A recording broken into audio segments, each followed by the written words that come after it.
Okay, it's still me talking, ever present, as the chair of this third session. We will now have a presentation titled Transcribing Fernando Pessoa by Jerónimo Pizarro and Nicolás Barbosa. Jerónimo Pizarro is a professor at Universidad de los Andes and holds the Camões Institute Chair in Portuguese Studies in Colombia. He holds 2 PhDs, one in Hispanic literatures from the Harvard University in 2008, and another in Portuguese linguistics from the University of Lisbon in 2006. Pizarro has contributed to 7 volumes of the critical edition of Fernando Pessoa's works, published by the Imprensa Nacional Casa da Moeda, including the first ever critical edition of the Livro do Desassossego, the Book of Disquiet. Together with Stefan Dix, he co-edited Portuguese modernisms in literature and visual arts in 2011, as well as the special issues of Portuguese Studies in 2008, and the essay collection Arca de Pessoa, Pessoa's Trunk, in 2007. He served as editor-in-chief for 2 new Attica series, Fernando Pessoa Works and Fernando Pessoa Studies, to which he contributed over 10 volumes. He currently curates the Pessoa collection for the publisher Tinta da China. In 2020, he co-edited a special issue of the Translator with Paulo de Medeiros titled Fernando Pessoa and Translation. His most recent books include Ler Pessoa, Reading Pessoa, from 2018, and Fernando Pessoa, A Critical Introduction, 2020. In 2013, he directed the program for Portugal's participation in the Bogotá International Book Fair and received the Eduardo Lourenço Prize. Nicolás Barbosa is a visiting professor of Portuguese Studies at Universidad de los Andes in Bogotá under the Camões Cooperation Agreement in Colombia. He holds a PhD and MA in Portuguese and Brazilian Studies from Brown University and a BA in Literature from Universidad de los Andes. He is responsible for the Spanish translation of 30 Lusophone and Anglophone literary works in Iberoamerica and the author of over 20 academic articles and book chapters. Barbosa has also worked as a cultural advisor to the embassies of the US, Sweden, Norway, Denmark, Finland, and the Netherlands in Colombia. The floor is yours, please.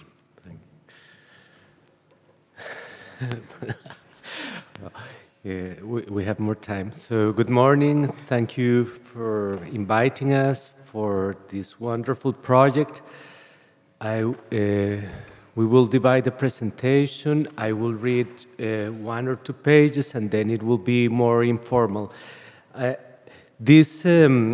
We thought at a certain point with Nicolas that we needed to think about transcribing. Sometimes we take for granted transcription.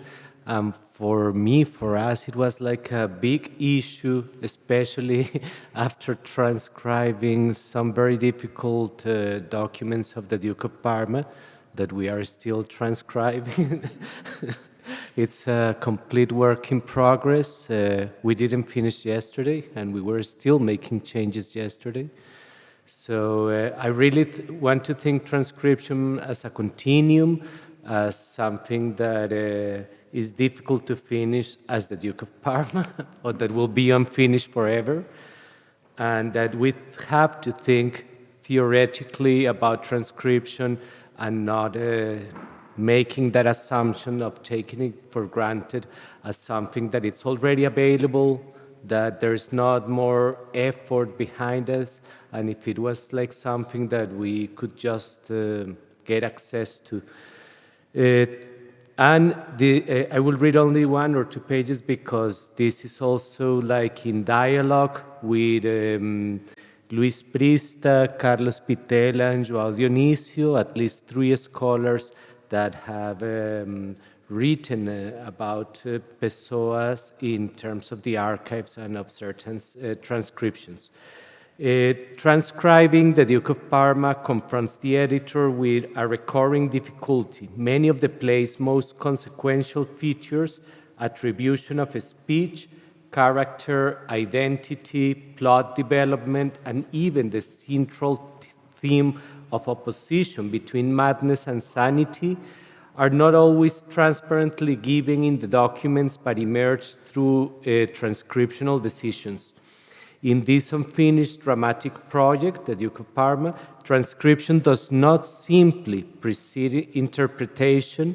At times, the two generate each other or occur simultaneously. The archive forces the editor to stabilize and accept what the manuscript leaves unresolved, to decide where the documents hesitate, and to accept that such stabilizations remain provisional.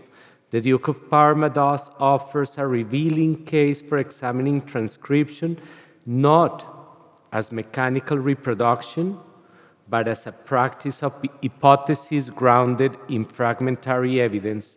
The claim that transcription generates and is generated by interpretation follows directly from the material conditions under which unfinished and fragmentary archives are to be read. In such cases, transcription encounters what João Dionísio has described as instances of either natureza decifratoria, where the degree of dissent among editors can be reduced, or natureza teórica, where the degree of dissent remains high, but whose solution, regardless of the degree of uncertainty or refinement, cannot be definitely settled, since disagreement can be reduced but not eliminated. This is Dionísio, 2021. The editor is therefore required not simply to reproduce a textual object, but to stabilize readings provisionally or accept voids under conditions of insufficient evidence. These issues have been analyzed with particular precision in relation to Fernando's Pessoa's manuscripts. Luis Prista's discussion of logogrammatic ambiguity, most famously in the case study of oscillation between the words sombra and sonho, demonstrates that certain paleographic forms sustain more than one linguistically and contextually viable reading, making editorial choice unavoidable, is what Prista explains. Carlos Pitela, our discussant today, has framed such cases as instances of transcrições indecidíveis, arguing that transcription, like translation, can involve interpretation and literary judgment even when grounded in rigorous philological method. In this sense, transcription does not uncover a stable textual object, but produces a working hypothesis subject to revision as new constraints emerge.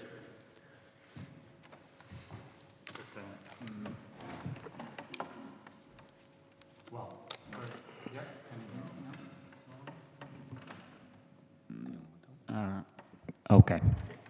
Well, first of all, thank you, Enrico, Carlota, Andrea, the organizers, and all of you for being here. As Jerónimo was saying, this feels like a culmination, but also the beginning still of this project.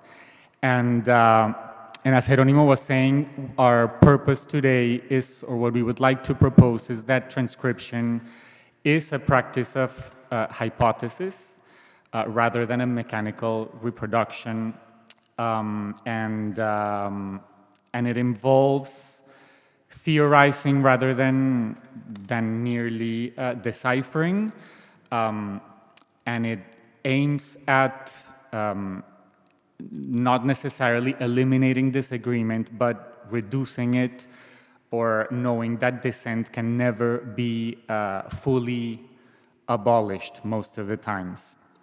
So one of the first things that came up in our work of transcription was this initial plan the outline of the acts and of the dramatic characters of the play, which can initially appear reassuring. And I say initially because this is one of the first documents, if we follow the order of the numbering given by the National Library of Portugal. But it is also sort of a temptation because though it initially appears reassuring, when read against the broader archive and the broader collection of manuscripts, we encounter, of course, oscillations between what is being promised and what actually we start seeing. Characters, for example, appear under different names, titles, initials sometimes replace full names. This is a transcription of the plan. Figures start shifting roles, and even the identification of speakers is not fully fixed. So character identity, something as basic as that, does not precede the act of transcription, and it is rather constructed through transcription. A figure, for example, such as M, at times seems to become another figure like Alberto, but through the accumulation of contextual clues that are given and that are being discovered gradually through the act of transcription. And no single manuscript guarantees the identification. So it is something that emerges gradually as a working hypothesis. And so the work of stabilization, we identified different types of elements that allowed us to achieve stabilization based on different features. So we have identified various elements that guide the work of transcription and of establishment or stabilization of the text. One is the constraints that are given by context or by semantic. And by context, we mean both the intertextual context of readings that Pessoa carried out that we understand could have influenced the writing of this play, but also contextual clues within the play and within other Pessoan texts. So this is an example. This is one of the first documents and the opening line, which before we had transcribed as much me 'twas not above, which means nothing. So taken literally, this is, well, obscure and very awkward syntax and dramatically awkward. But this is something that actually occurred a couple of weeks ago in conversation with Carlos, which made us realize that within the Shakespearean idiom Pessoa is adopting in this play, another reading becomes possible and much more plausible, and which is the second one. Mark me, 'twas not above. And mark me, Carlos made us realize, is a conventional form of address in early modern drama or in Shakespearean plays, which of course here restores clarity, syntactic clarity, and fits also the rhetorical tone and aligns with Pessoa's model.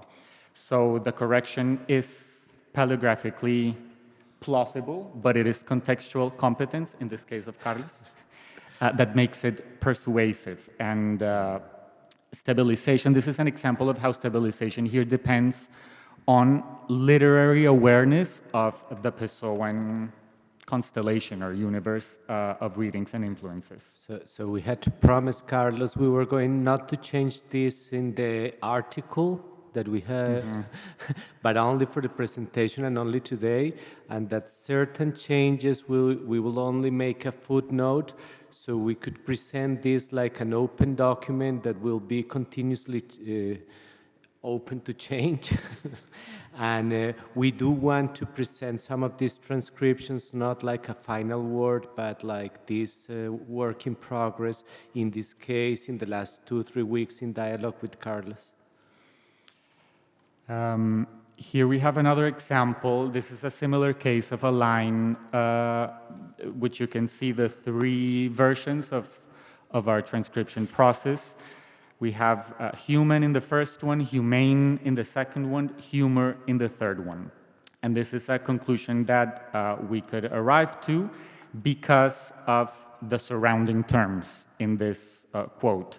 Words like derision or like wit make humor become the most coherent reading. Again, context reduces uncertainty. And it seems obvious once you arrive to the third option, but it wasn't as obvious before. A second type of constraint that we identified is metrical. Meter. Pessoa is at times attempting a very clear iambic pentameter. And in one exchange, this is an example, what appears to be a semantic variation is under metrical analysis or after a metrical analysis, what we realized is that this was a redistribution of the iambic pentameter through different verses, but also a variant of the same verse. So what we mean by this is a line by the second minister that says, "I noticed not this at the time, but this is true, my lord. As I now do or can remember, you do below make me to or make me have seen it." And then the Marquis, I think, asks, "But what followed?" So what we thought first were simply 3 different verses, because of the metrical analysis shows that, in fact, what seems to be here is a substitution of the second verse, "This at the time, but this is true, my lord," which is the iambic pentameter, substituted first to "as I now can remember," and then to "you make me," or "you do make me have seen it," which is a verse that is then metrically completed by the following line, "but what followed." And those 2 verses complete the iambic pentameter. Meter becomes a stabilizing force throughout the work of transcription, and the transcriber chooses not only what makes sense semantically, but also what can sustain Pessoa's metrical or prosodic intentions. And, And then a third level of stabilization, of course, concerns plot and characterization and a literary analysis of the manuscript. So in this document, here we have, this is one of the scenes that Enrico was referring to earlier about the dream of Parma. This is an exchange concerning Parma and Burgundy. And it is a conversation, well, I can read it quickly. "I dreamed I saw something with the ducal crown. This was a dream of Parma." "No, this was no dream of Parma, my lord. It was a dream of Burgundy." And then here there is a discussion that seems to revolve around what each place can symbolize in this ambition of power. So this is a reading that depends on a specific word which is still conjectured, that you can see below in the line that says M, "Dreamed you of drapes, sir? Did your lordship dream of drapes then?" Which is, I don't know if you see the arrow, yes, which is this word here. "Dreamed you of drapes, sir?" And then in parentheses, "Did your lordship," this is DR, that we believe is the word dream that we completed, "of drapes then." So the word drapes is paleographically fragile, kind of. But if drapes is correct, then Burgundy, it would mean that Burgundy here in this conversation is associated with ornament, while Parma embodies true ambition. So a single lexical decision here can shape the symbolic structure of the scene. Do you want to say something about that, or No. I wanted to continue with this one. But it's kind of feasible, but we don't have, at this point, we don't have any different reading from drapes. Here we have, well, this shift from, I think this is said by Valerio, who's talking to the Duchess, with the reserveful courtesies of courts. Tell something, me in frankness, lady, is your husband or ill or troubled? Anything that might give in hilt to the dagger of disloyalty, any slight thing on which sedition's fire, then changed to treason's quick fire, might catch to threaten to be threatening. So Valerio is basically asking if there's any truth that might justify the other faction in court and their argument that the Duke is mad. And we found interesting here this change from sedition's fire to treason's quick fire, which of course intensifies the accusation against the Duke. Treason escalates this, the political stakes. The variant that is chosen, of course, can participate in the dramatic construction of the seriousness of the accusation. This is a document also spoken by Valerio that introduces a very revealing case because as you can see, some of these readings are not neutral, and some of the words that are still conjectured are precisely the concepts that can shape the path that the scene is taking. So if the words are indeed here in this case costume, serious, then the transcription in this scene would be supporting an argument or a type of argument from Valerio that is a theme throughout many of the documents, which is that some are seeing in very fleeting or unsubstantial emotional outbursts of the Duke, some people are seeing more than there actually is basically the argument of the faction of the people against the Duke. And then Valerio is arguing that these outbursts mean nothing, that something deeper and something serious that people are seeing is not actually there. And as we will see, this theme of over-interpretation of everything that the Duke is doing, this over-observation, seeing more than there actually is, all this might be central in the play, but also define the role precisely of the transcriber. Yeah, no, and in the backstage, Carlos was already suggesting a new reading. So. Carlos, after the conference, please. Here again, transcription is shaping not only lexical clarity, but also the philosophical logic of the scene, and the stabilization of costume or serious can crystallize or not Valerio's argument, which is that madness may be manufactured by some obsessive scrutiny, as the final lines of this document suggest. And this one, these final lines, that every face is ugly looked at close, and every soul stared closely has some madness. And so at this point, the play seems to become meta-critical for the transcriber, as if the play is beginning to theorize the act of interpretation and of transcription itself. Valerio warns that those who distinguish much can complicate the sun's light into many shades, and it is impossible not to read this as a mirror of what we spent months doing.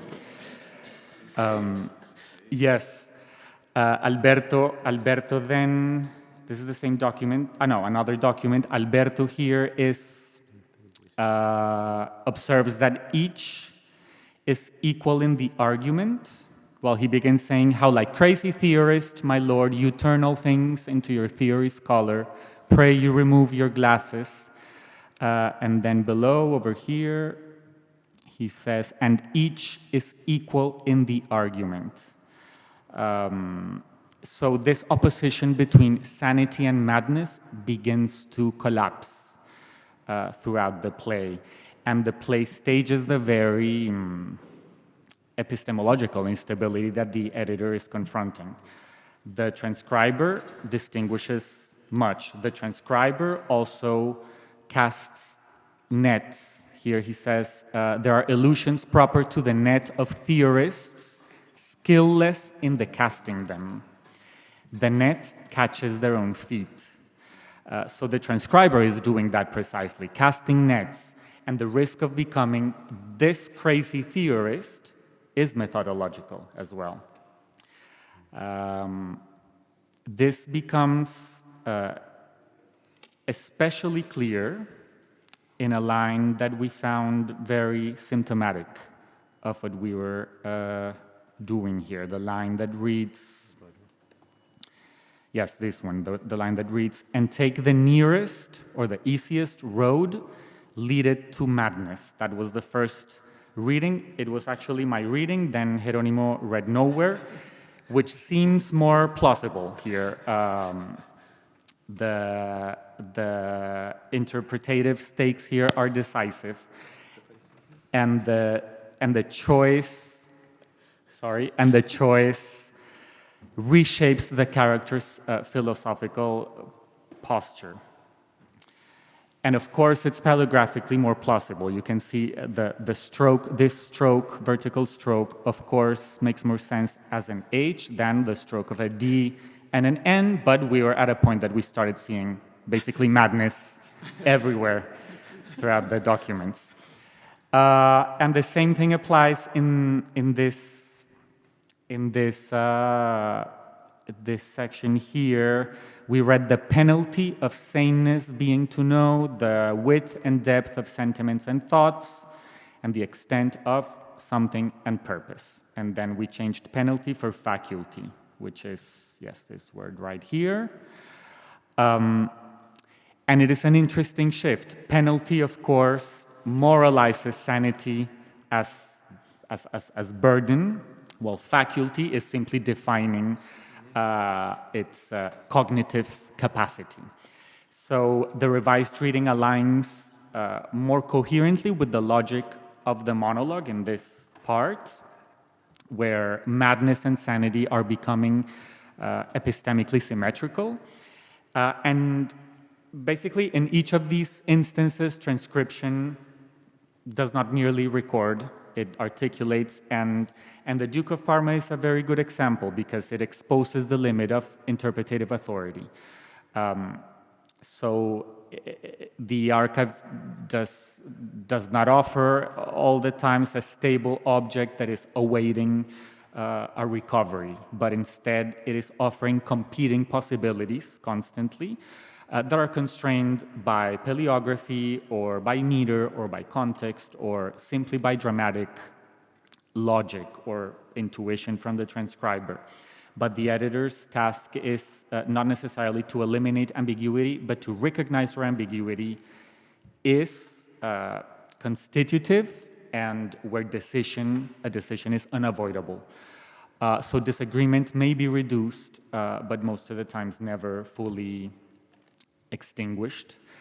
And the edited text is not a recovery of an original, but it becomes more a working hypothesis. So perhaps this place, I don't know, warning is that, what was it? Those who distinguish much can complicate the sun's light into many shades, and the editor must learn how to navigate between vigilance and excess, or between clarity and temptation. Temptation of becoming the crazy theorist, precisely. Thanks so much. So we were playing about the transcribing madness and the madness of transcription, and we were always thinking about the limits, not in this case of interpretation, but of transcription, and how transcription has to be attentive to its own limits and to decision making that it's unavoidable. So thank you so much. Those are some of the cases, and we will continue trying to make that vigilance and an attentive reading of the manuscripts. And now, Carlos, you can take the floor. Okay, so.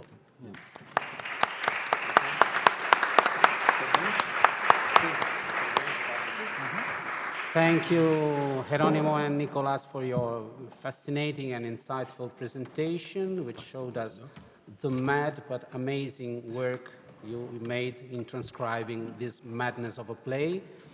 But I won't comment your presentation because this privilege belongs to the official discussant, Carlos Pitella. Who is Carlos Pitella? Oh. I'm about to tell you. Is that a rhetorical question? Yes. Okay. Carlos Pitella is a Latinx or Latinx? How do you say it? Latinx poet, editor, and researcher from Rio de Janeiro, Brazil. In fact, this is a South American session of this conference. Currently based in Lethbridge, I won't say the other name. Sikokotoki. That's the indigenous name. That's okay. Indigenous name. Canada. As a researcher, he regularly collaborates on archival projects with the Center of Theatre Studies of the University of Lisbon and the Assisted Lab of the University of St. Gallen. He holds an MA in creative writing from Concordia University with a thesis on border-crossing poetry and a doctorate in literary studies from PUC Rio with a dissertation on the trilingual sonnets of Fernando Pessoa.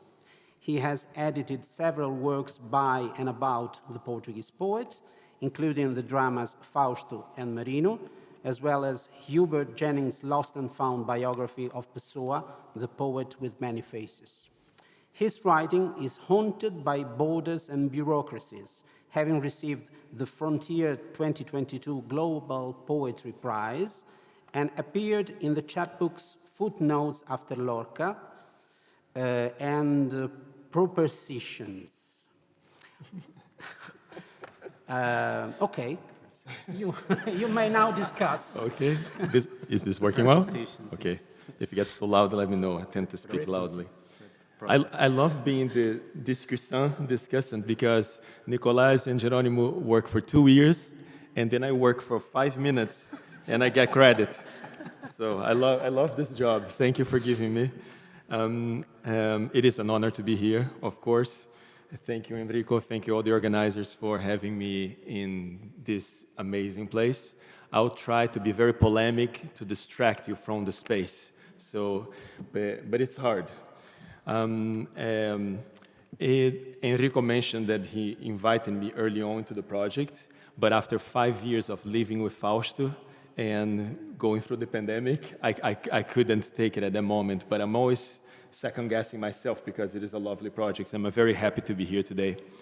Also, I found out that Geronimo dedicated his previous lecture to me. I found out online by watching the videos, so I had to be here today so he wouldn't dedicate again. And if we had to dedicate to someone, I was thinking of Manuel Guzmão, that left us in 2023, who was the first person to theorize the idea of an impossible poem. And he made the distinction between what is an unfinished play and an unfinishable play, thinking about the Fausto. And one question early on I had about this project that I shared with Nicolas was, is the Duke of Parma unfinished or unfinishable, to think in those terms. And I don't have an answer yet. But okay, so I use the same line that you mentioned as the title of this intervention. This was a dream of Parma. I marked Parma with those symbols in that sometimes I used to represent a conjecture, actually not a conjecture, but a doubt that Pessoa had regarding that word, if he was going to include or not. But we can read Parma, but we're not sure Pessoa wanted to include it. And then I was thinking about the subtitle for this presentation, and I came up with reading the transcribers' reading of their transcriptions, which made me think of Fausto ao espelho, which is a segment of Fausto, the idea of the mirror, the maze, the labyrinth, the endless possibilities of looking. And then I thought, well, I can do better.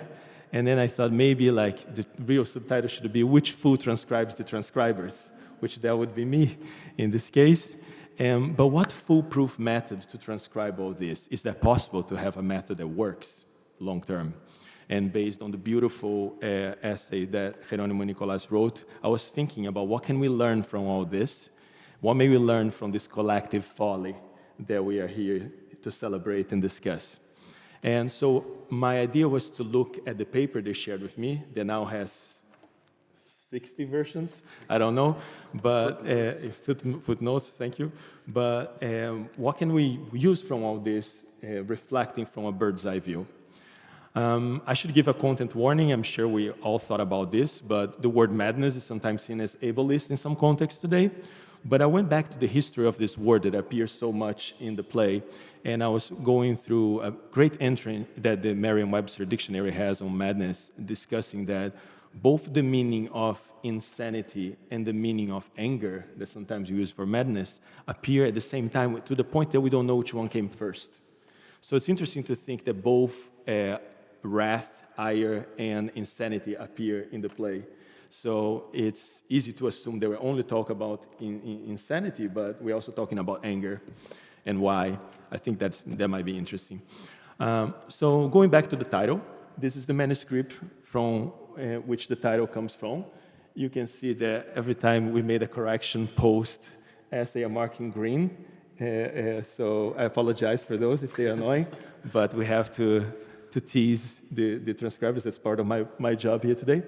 But you can see with the arrow where the title of this discussion comes from. This was a dream of Parma, with this circle that around Parma that normally means a question in Pessoa's world.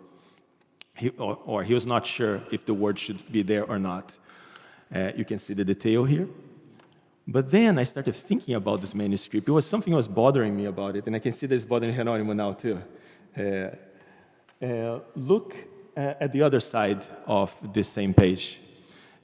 I'll mark with arrows the equivalent parts of it. I think Jerónimo is having eureka right now. You can see that the circle comes from the other side of the page. It doesn't come, it's not really around Parma, but it's in purple ink on the other side, bleeding into the front. So that means what? That means that in the Duke of Parma, we have even questions about the questions. We are not even sure if the doubts Pessoa had are his doubts or our projection of those doubts. And I think that's a fascinating place to start this discussion. And this was a dream of Parma. Now we're sure, or oh, now I did the same thing. Let's see if it comes back. Okay. And I remember this old discussion from Luis Prista that revolves around this word. I guess I should ask non-rhetorical questions too. What do you read here? Anyone? You can participate. It's not rhetorical. Jerónimo and João Dionísio, you're not allowed, but everyone else is. Do you remember this from Luis Prista, this discussion? Do you remember this? Yeah. It's in Portuguese. It's not English. That helps. But even Pessoa was not sure what the word was. Anyone can see what was the first word and what is the second word amended by this second type of ink? You can say it loud. Sonho. Sonho is the amended word. But before sonho was sombra. But look how Pessoa turned sombra into sonho. They're written very differently, but by just amending the A to an O, he changed sombra to sonho, which means that not even Pessoa is sure of his own handwriting sometimes. And it looks the same, so it is the same. And Luis Prista wrote an entire article about this, and then I wrote an article about the article, which is what Nicolás referred to in the undecidable transcriptions. I was joking with things instead of traduttore, traditore, I wrote something called transcrittore, traditore, that we impact the transcription, or as Nicolás put it, the interpretation doesn't come after transcription, it comes at the same time. And we interfere with it. So we're not as diplomatic as we thought. We're not as neutral as we thought, even in a diplomatic edition. One example of this, and Nicolás gave beautiful examples, this is just one that I know well. It comes from this great sonnet called O Bibliófilo by Pessoa, or is it by Campos? That was the question that Cleonice Berardinelli, another master that left us recently, her question, should we include this in Campos' work? And the real question of inclusion came down to one word that previously had been edited as passado, and Cleonice read as pecado.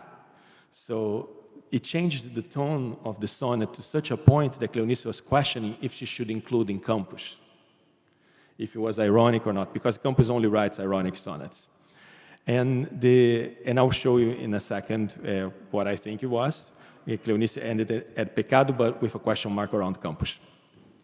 But then I was thinking of Rochard because of all this, right? So how do we decide objectively which one is which one should include? And what is Fernando Pessoa and what is our own Rochard test that we're just projecting into it? Is it possible to decide? And for fans of Watchmen, I was thinking of who watches the Watchmen, who transcribes the transcribers.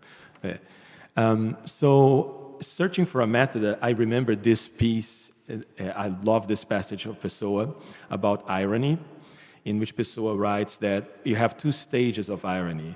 The Socrates stage that says, I only know that I know nothing, but then there is the stage marked by Sanchez that says, I'm not even sure if I know anything, which is the highest degree of irony that gets close to our idea of madness here. But Pessoa says that to know yourself is to err, in this sense of errancy. And the oracle, when the oracle said, know thyself, he challenges us, she challenges the oracle with an even greater task than Hercules. It's an enigma darker than the Sphinx. And to unknow yourself consciously is the path. And I was thinking, how can you make this text strange so we can keep ourselves from tunnel vision? It's a challenge. So I thought that we needed a method to do this, reflecting all these lessons that are coming through from transcription. But we need a method that matches the play, as Nicolás put it, that we are also reflecting on our own projections by thinking about this play at this meta level. So I thought I should maybe suggest a method to summarize those things. And I called the method that is mad to the square. And then I did the only sane thing you should do when you come up with a method, which is to come up with a logo for the method. And so I would suggest that as perhaps my little contribution to the discussion. So the M stands for methodology, metodologia. I try to choose acronyms that work in Italian. You should be proud of me for that. And of course, methodology should have defendable criteria. Your criteria should be exposed, as Geronimo and Dionisio always taught us. You should have criteria that are coherent, that are cohesive, that are transparent. You may agree or disagree with some of the criteria, but they are consistent, and they are there so they can be criticized, they can be defended. Nicolás talked a lot about meter and prosody that really help guide us with a form that sometimes you can fill in, the bound, that limit the transcription options, and that is super helpful.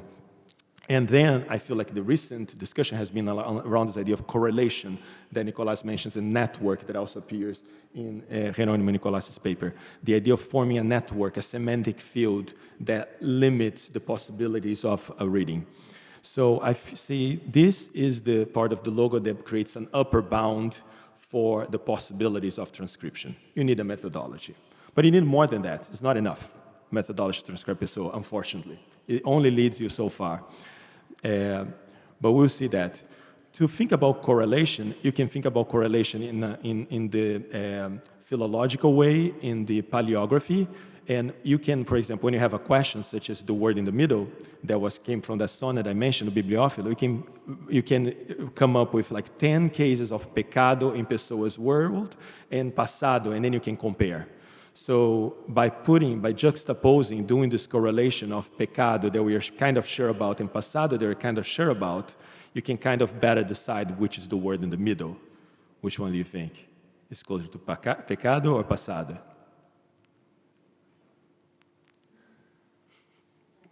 It's the question.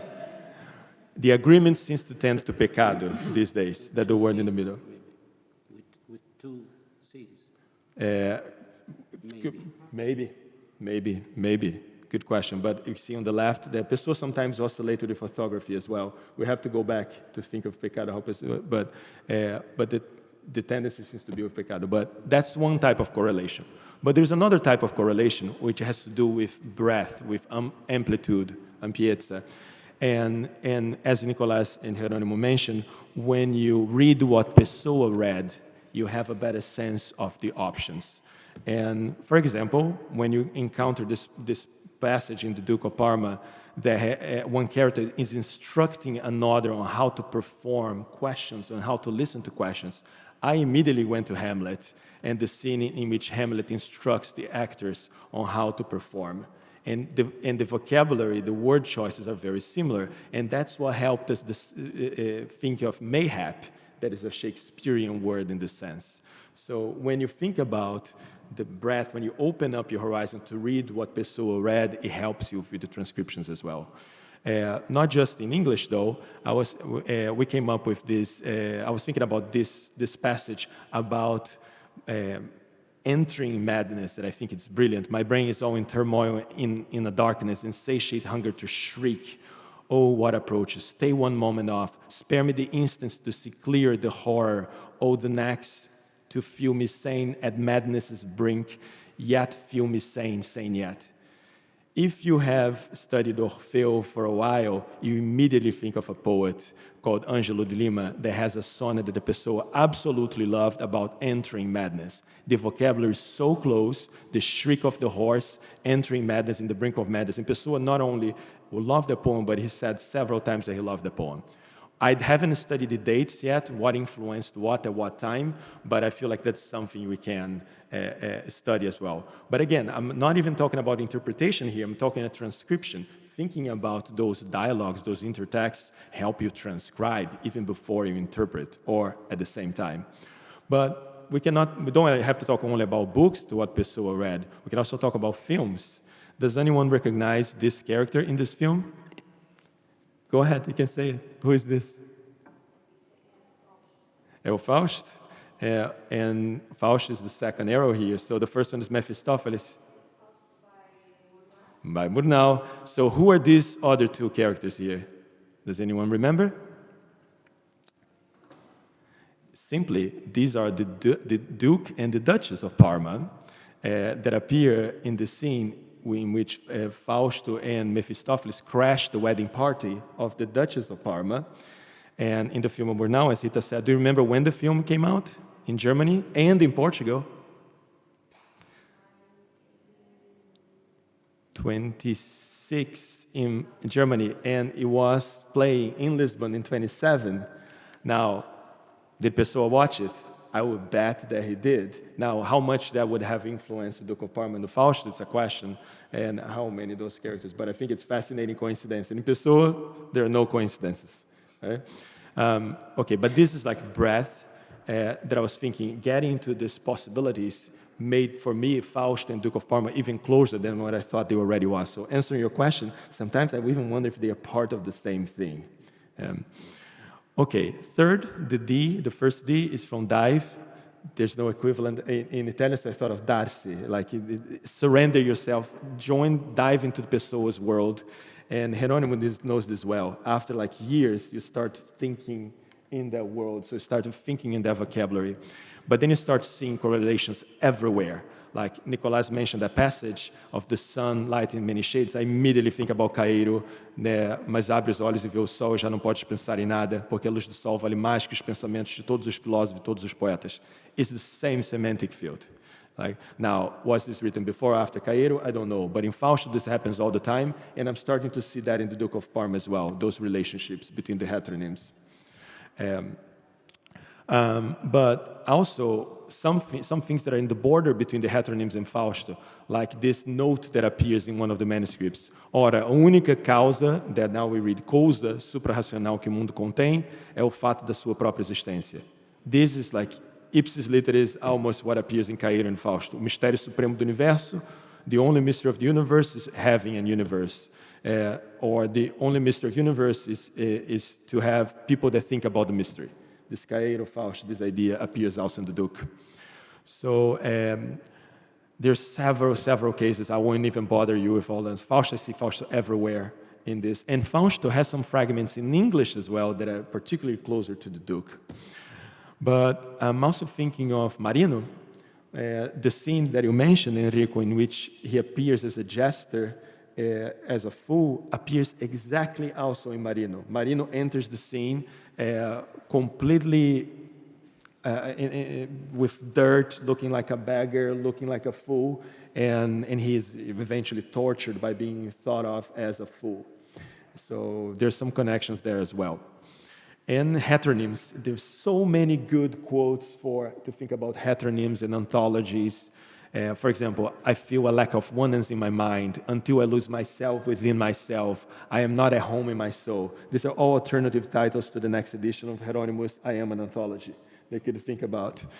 And sometimes even traces of famous orthonym poems like Autopsychographia, when the Duke, a character in the Duke says, my horror of this is so great that I, thinking upon it, I almost feel me into it. So thinking goes to feeling. O poeta é o fingidor, finge tão completamente que chega a fingir que é dor. Né? There's echoes of those things happening. Again, I didn't study the dates because I know all dating we're still figuring that out, but it would be interesting to study that as well. And again, I'm thinking about transcription more than interpretation. So that is the third letter of the acronym. The last one is doubt. We have to doubt. And this is, at some point in the play, we have a council on the Duke's insanity inside of the play. That is one of my favorite moments. And it's so great. The intimate questions that we are here at is that the Duke is too sane to be mad and too mad to be sane. All we doubt is. This could be the abstract of this conference. We are debating the madness of Duke. And maybe when we started this project, right, thinking about all this, when the project started here at Parma, maybe we didn't think that would be so contemporary.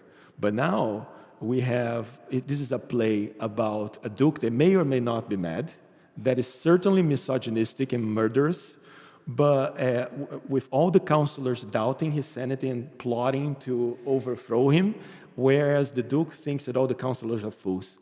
Sounds very familiar to what's happening in the world today. So I couldn't think of a more contemporary play, and I think we shouldn't avoid politics, but also engage in those conversations of the contemporariness of it all. So I put us, US, and world here. But having doubt that the characters in the Duke suggest us to have is perhaps the final and most important element of this method. Just to recap, we have methodologia, amplitude, diving, Darcy, I also think of duration, the time you spend in Pessoa's world, and doubt. So just to wrap it up, I would give one example of applying this method from this very, very convoluted passage, full of questions. The red parts are the ones that drives us crazy. The yellows are questions, and the greens are things that we're kind of satisfied with now, but have changed since Jerónimo Nicolás prepared the text for this conference. There is one particular passage, one particular line that I find fascinating. And here is how I would apply the method. You have those words that I color-coded here that all depend on how you interpret the context in order for you to come up with a reading. For example, Some of us might remember that Pessoa was a mining specialist among a lot of things that he was. He was a commercial correspondent to mining agencies. He was very familiar with the vocabulary of mining. So if you think about that, maybe you come up with mines and holes as the orange part. The colors are a little bit changed here. But you can think like, I feel a lack of oneness in my mind as if soul-like dressings had by mines and holes slowly be taken off of my torn off mind. You can think of somebody digging into the mind and come up with a possible reading. But then you may remember that Pessoa from the Passos da Cruz, the mystic sonnets, and that Pessoa calls himself a mystic emissary in those sonnets. So maybe you change soul-like, maybe start seeing God-like there, and instead of dressings, maybe blessings. And maybe you can come up with a different reading that is very different indeed. I feel a lack of oneness in my mind as if God-like blessings had by minds and holes slowly be taken off my turn-off mind. So a different reading instead of torn, maybe turn here. But then you might also remember that Pessoa's whole work is a mental battlefield. And then in that case, the words start to change in front of you. Maybe it's not so like a godlike, but maybe an older term, soulth, that is very hardly used. And maybe it's not dressings and blessings, maybe it's gossips inside one's mind. And Geronimo all of a sudden started receiving not minds and holes, but enemies and foes in that. And then with that, I started seeing not disguised, but not being taken, but partaken as one word in there, which is also perfectly valuable reading. I feel a lack of oneness in my mind as if soul gossips had by enemies and fools slowly partaken of my turn of mind and disguised their numbers in strength of forceful occupation. Strangers are within the walls of my mind. Very different reading. Luckily, you decide, not me, but please stay mad, and grazie.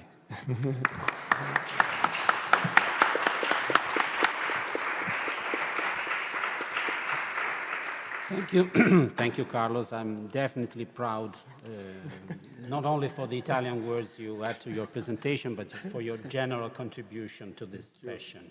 Thank you. And now it's time if you have any questions, We have at least 15 curiosities. minutes. Yeah. Comment, please. Manuel. Thank you very much. I'm feeling slightly mad.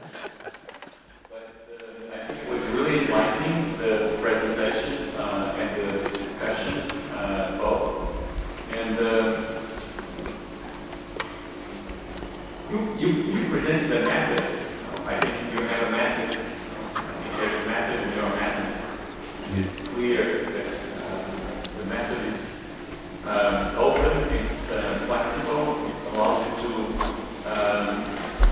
be open about the problem of transcribing passages that are illegible, which I think is a very important aspect of this work and what we do with the writings of Pessoa.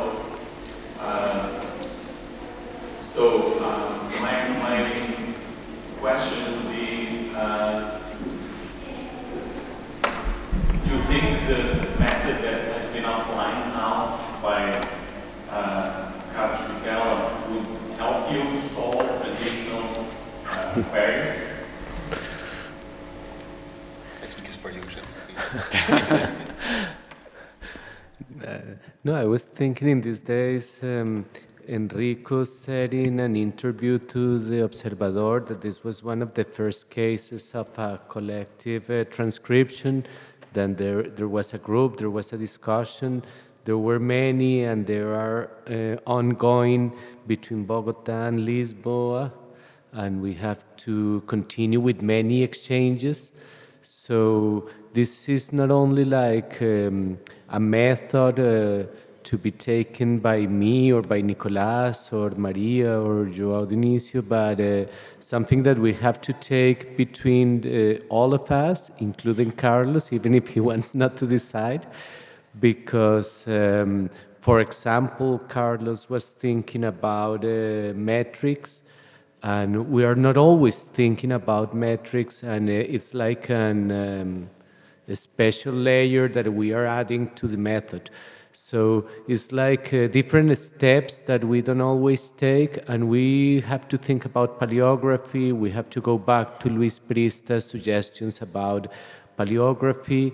That's like also intuition, and it's very difficult to cross a method with intuition, but we need that intuition. And then we have to think about certain formal aspects, and we needed like a special ear, and we have to be reading text that Pessoa wrote. So it's like we begin to discover something infinite in every line.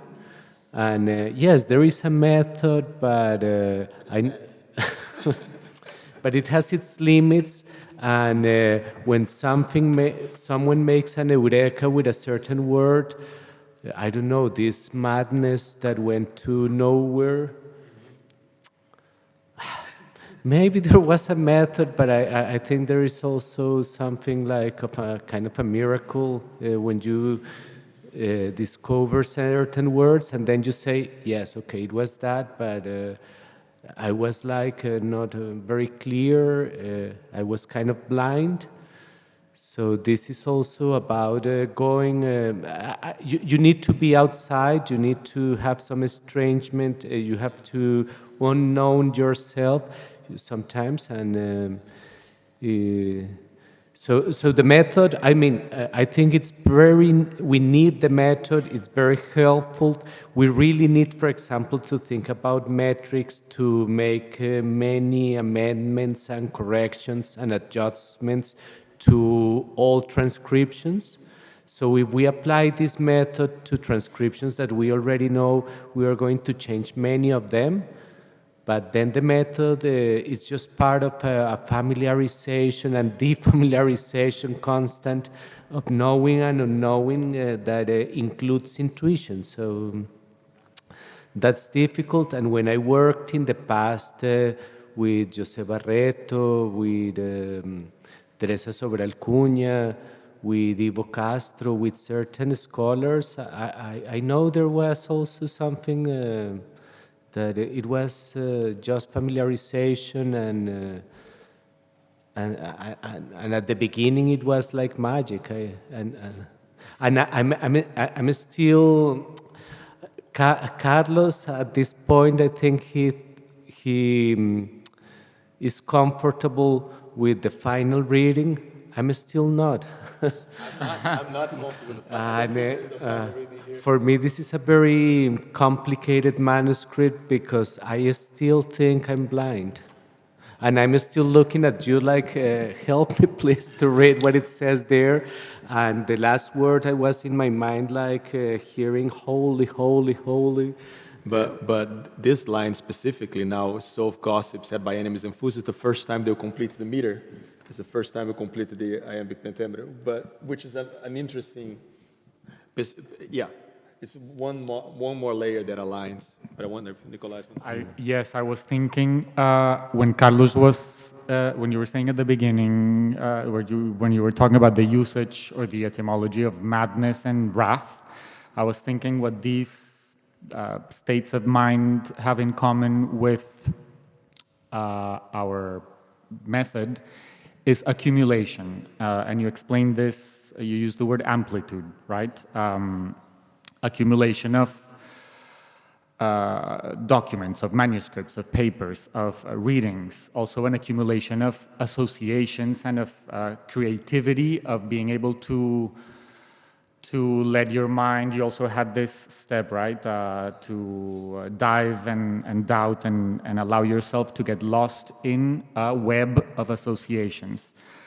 So madness is a method, but also it is not an output because of the limit of form, which is why I think this level of this constraint that is raised by something like meter is very important, because there is in the end a form that gives this work and this madness as a method a limit. But yet the limit of form is the door to amplitude, because it's also the experience of the poet, The limit of form is allowing you to arrive at one word, and that is the only word that must be there and that has to be there. But in order to get to that word, you need to be able to swim or to run through the plethora of words that comprise your language, almost. So I think in the end, Carlos is giving us, is putting all this that I'm saying into a more limited form by designing this mad square method. Do you have other questions? Yeah, João Diniz. João, Zachary, and Ellie. Please. Ellie, so ladies first. Thank you, all three of you, for your presentations. I really enjoyed the humor, which is probably inherent in madness. It's very enjoyable and interesting. These extremely challenging readings of his for lay people like myself, illegible handwriting, make me think of a project that you might know, the Suki's Challenge. It's from a couple of years ago, and the intention was to use machine learning to decipher the carbonized scrolls in Herculean library, which were illegible, but not as illegible as the handwriting. So it made me wonder, did you use machine learning to help you maybe when things were so completely unclear? Because you are 2, 3, 4, 5 people who are maybe more, I don't know, but there's a handful of experts in this handwriting. Sometimes you get a good perspective, and you suggestion you can always discard it. But did you try this? Have you, Geronimo? I think Geronimo is our machine in this case. But I know there's a current project, think about using AI for Pessoa. I think there's some serious limitations in terms of, there's a lot of challenges. That maybe we can come up with something, but by the time we come up with something useful, we already have transcribed a lot of things. There was always a dream to try to do an initial transcription, but you can see the transcription requires interpretation, requires judgment, requires values. So I feel like the question is deeper than just choosing AI. It's like, what kinds of values are imbuing AI to help us to do this? Yeah.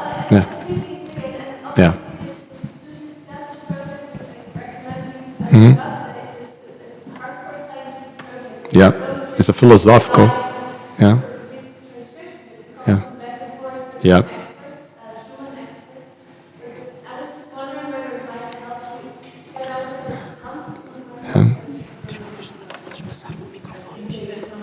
Go ahead. Do you want to give to them the microphone? Yeah. Does it work? No, it's not working.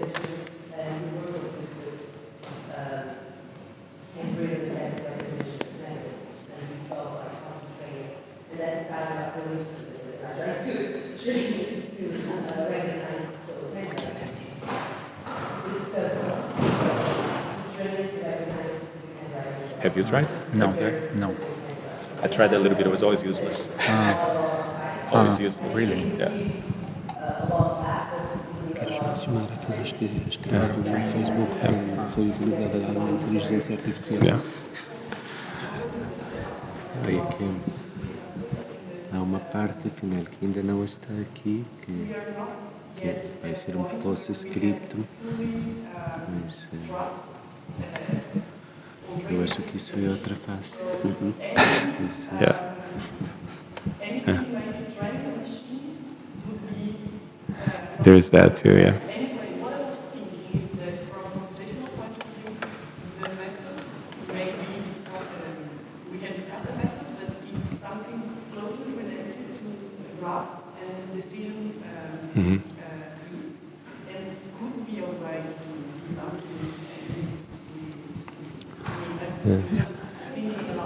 Absolutely.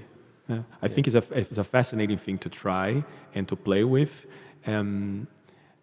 It has been a long dream. Every attempt I did, just by myself, was very useless. Like it was very, but I think it's a fascinating test case for that kind of technology, if you get to that point. Yes. But Yes, but if I was going to train a machine, the last thing I will try, in the case of Pessoa, will be the Duke of Parma. So we have to begin by anything but the Duke of Parma. yep. We still have time for one or two questions, right, Enrico? Yeah, Yeah. of course. Yep. Go ahead. I just had a very, very small suggestion for the bourbon stage. I thought not grapes, but grapes. Because not only because of the bourbon is famous for wine, but because there is a line in there. Then you go. The wine is constant with the bourbon. And I think perhaps there might be a Crowdsourcing is better than AI sometimes. No, and we did think it was one of the options. I don't know. I think was one of the options too.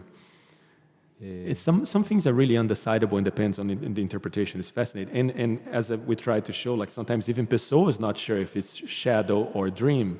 And he himself didn't know, and he considered his handwriting could render both by just a simple change of the A to an O. So it's an interesting epistemological question. João?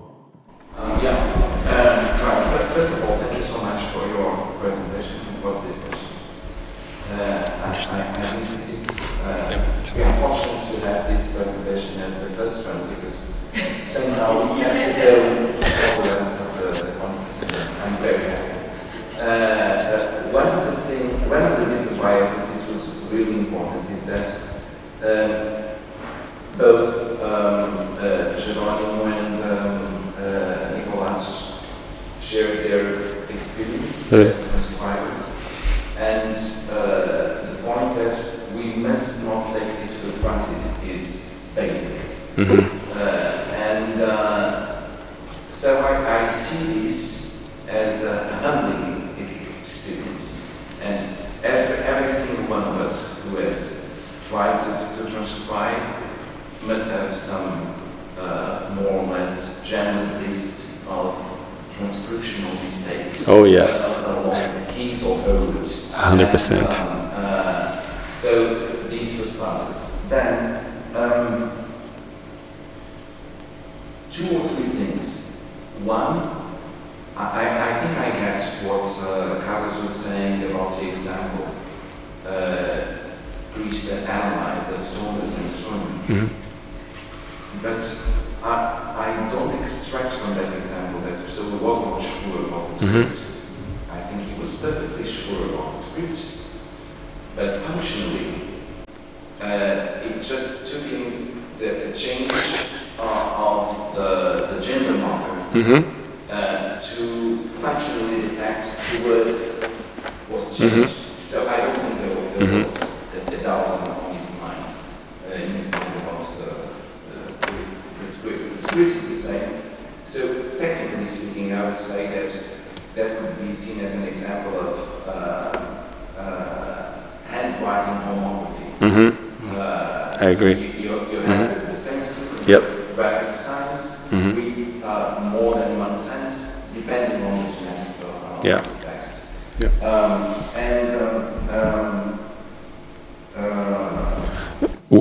Just I loved attending the presentation of your method.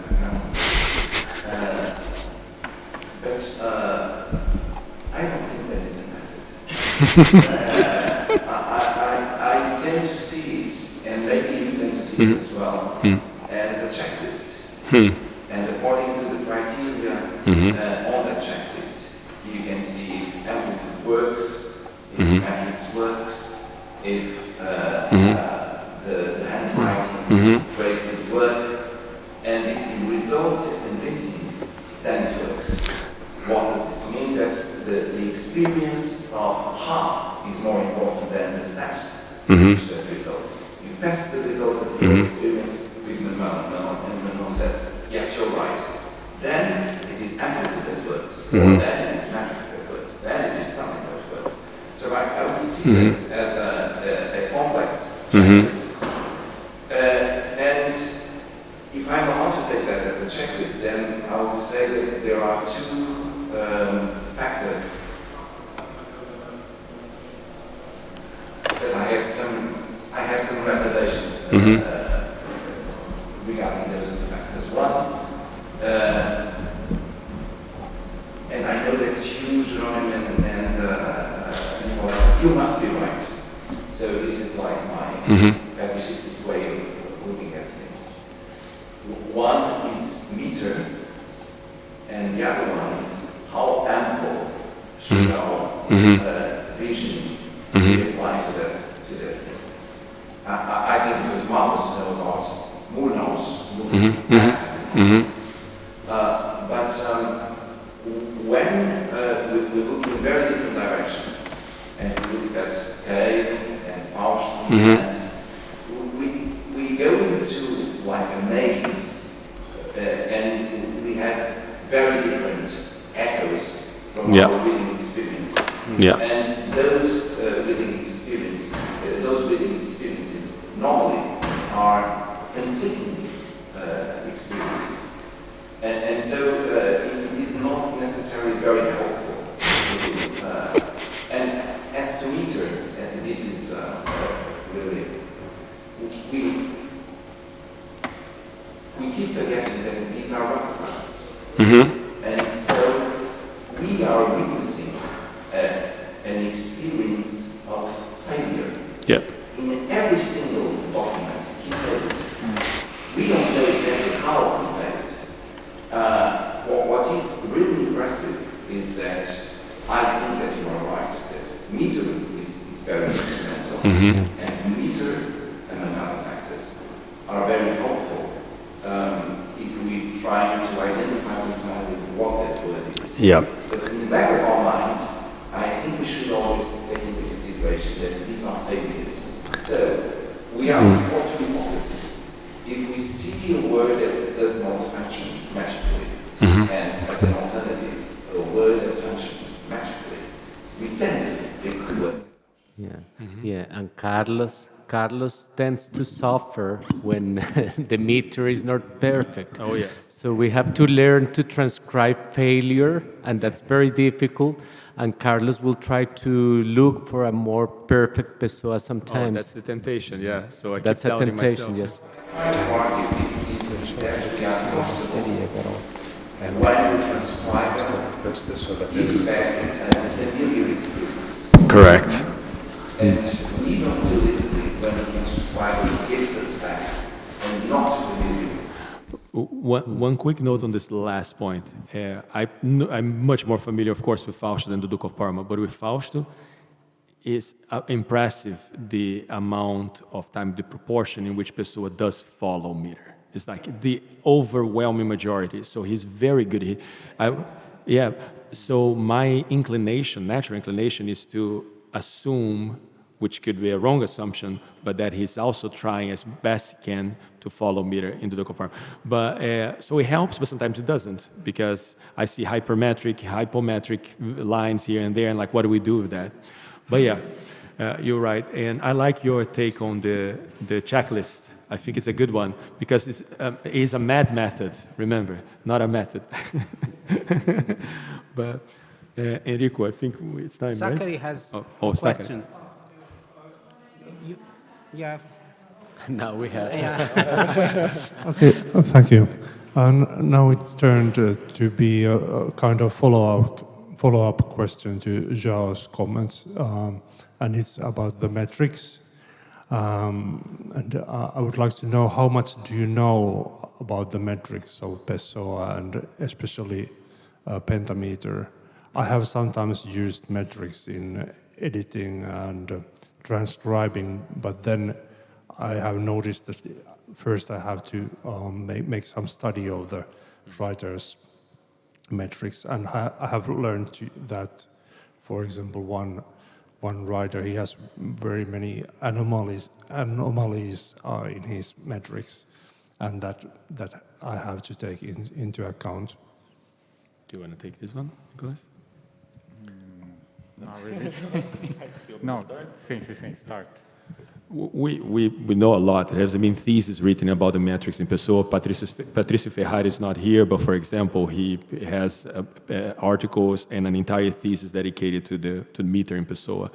My personal experience is that Pessoa is obsessed with meter all the time. For example, at some point we found a book of an anthology of sonnets in which Pessoa makes, he scans a lot of the lines and comments on how good or bad those poets' meters are. So he's very attentive to it, especially when he translates. He translated Poe following the rhythm. He translates everything following the rhythm. He's always trying to convert. Of course, the interesting thing in those translations and between Pessoa's Portuguese and English is that he's following different traditions, right? And sometimes I think, as a hypothesis, that he projects those traditions one into the other. Sometimes you see an English line that looks like a Portuguese decasyllable or a Portuguese decasyllable that looks like a iambic pentameter, but they're not exactly the same thing, because in Portuguese, for example, you can stress the third syllable. In English, doesn't sound as well, doesn't sound as good when you do that. But Pessoa sometimes breaks his rules by projecting one tradition to the other. But we know quite a lot about it. Geronimo, you want to add? No, and there is something, if I go back, thinking in João Dionísio that edited Alexander's Search, I was very, very impressed some years ago when I confronted a very chaotic draft with a clean copy of the same poem. And it was almost the same text.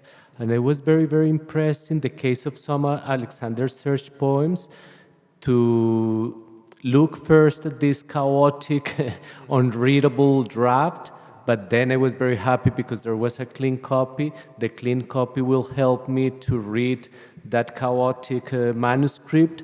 Then I was like expecting this was written rapidly in different directions with different size, but there were almost no corrections, and then the clean copy was almost identical to the draft. And some metrics, some formal aspects were already there in English in the draft. Yeah. So this happens throughout his life. Yeah. So I felt like sometimes Pessoa already, like in the first instance, is very formal. Yeah, oh, absolutely. Sound is always guiding him. He has the famous story of composing sonnets in his mind, and he really appreciated Camilo Peçanha, that did the same thing. So sound is really a guiding pattern in some cases. I'm not saying that this applies to the entire Duke of Parma, but sound is a major principle. I was thinking there's this translation that Pessoa did into English of the Spanish poem Student of Salamanca by Espronceda, and that translation, which is incomplete, does show in many cases, an awareness of the form.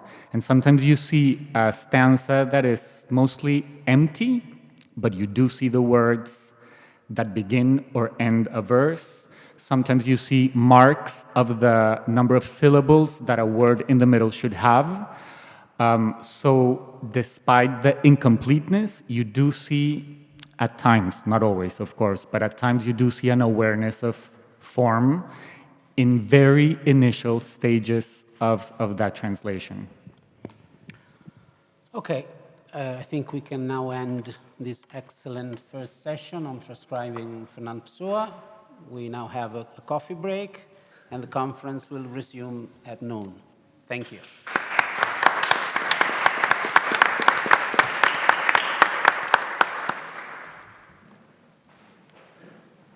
I was not sure if I was helpful.